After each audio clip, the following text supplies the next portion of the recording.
Hi guys, Spurs here and welcome back to the channel. I do hope you are keeping well. Today we're going to be talking about, is discipline a problem at Tottenham Hotspur under new manager Ange Postecoglou?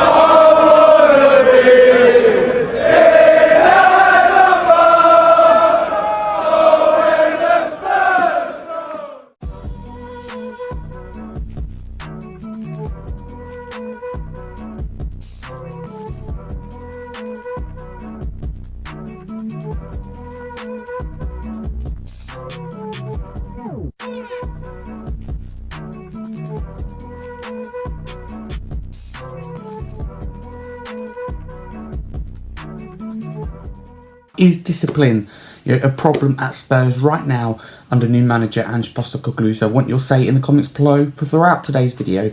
But before we crack into it, if you're new to the channel, don't forget to smash the subscribe button because it's free to do so and it does help the channel grow. Turn the notifications bell on so you don't miss any of my content. Leave a like and get involved in the comments, like I said, throughout today's video, because your opinion matters here at the channel. So is discipline a problem? Because we've seen the likes of Bissouma get sent off against Luton, double yellow card, second one for diving, first one for being very aggressive, and then we see against Chelsea, for example, for me, which cost us points and that could hurt us later on in the season. We saw both Romero and Udogie lose their heads. Romero got sent off, for that follow through, probably deservedly so. He has every right to go for the tackle, but the way that the aggressive manner that he approaches the tackle and the way how high studs are, there's no need for that. Also, he lashed out minutes before that as well, which he could have got sent off for if the referee or VAR had seen. Udogie as well. What he got yellow carded for could have easily, in my opinion, been a red card. It's 2 feet high and it's really dangerous tackle, and then got sent off later because he knew what he had done. So this, for me, yes, this is definitely a problem if it continues. But I think, look at Postecoglou, though he's a nice guy, handles the media really well, etc.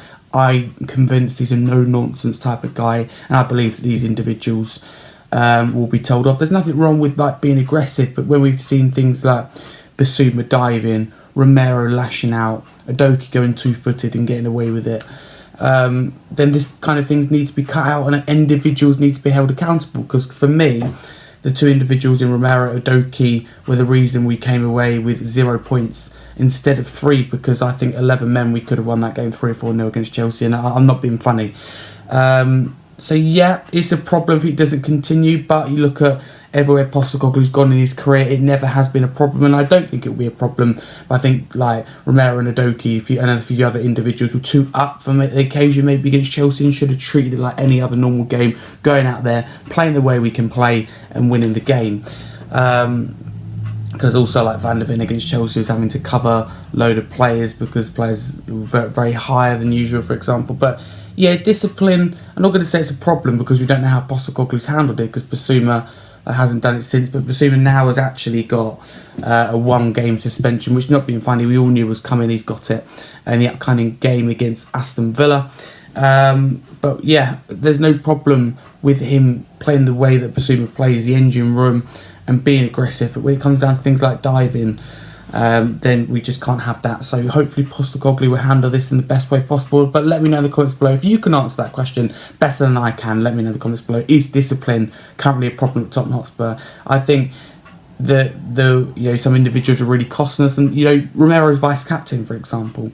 So it's probably, for me, if I'm Postecoglou, I say to him that what happened against Chelsea is unacceptable because you lost your head and cost the team. So there should be an apology to the fans, etc., the teammates, the club.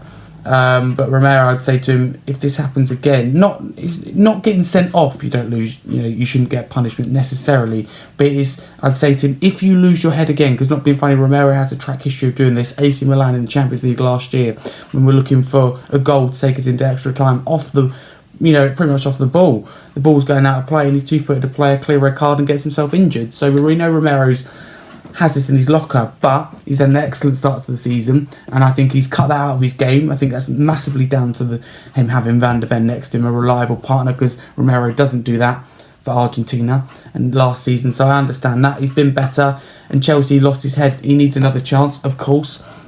I want Romero in this team, because I think he's a fantastic centre-back and potential to be one of the best in the Premier League, maybe more. But at the same time, he cannot be the long-term answer if he keeps losing his head. So for me, I say to him, if you lose your head again in a big game, which you've done time and time again, then your vice-captain role is taken off of him. That's what worries me though without Van de Ven, because he's going to have more responsibility when he's back in that team after the Manchester City game, when he's allowed back after his 3-game suspension for the red card. But let me know what you think in the comments below. It is currently a problem, but I do think Postecoglou will deal with it professionally and efficiently, like he always has done and always does. If you are new to the channel, don't forget to smash the subscribe button, because it is free to do so and it ultimately does help the channel grow. Can we get to 1.5k by the end of the year? That'd be massively appreciated. 1,300 though is the next target. Like this video, get involved in the comments as well while you're at it, and don't forget to tune into the weekly live show every Monday 8 PM. I'm not hosting this week's show because I'm on another podcast, but don't forget to tune in because Carl is hosting, so very thank you for Carl for that. But as always, up the Spurs, and I can't wait till the international break is over because England is boring.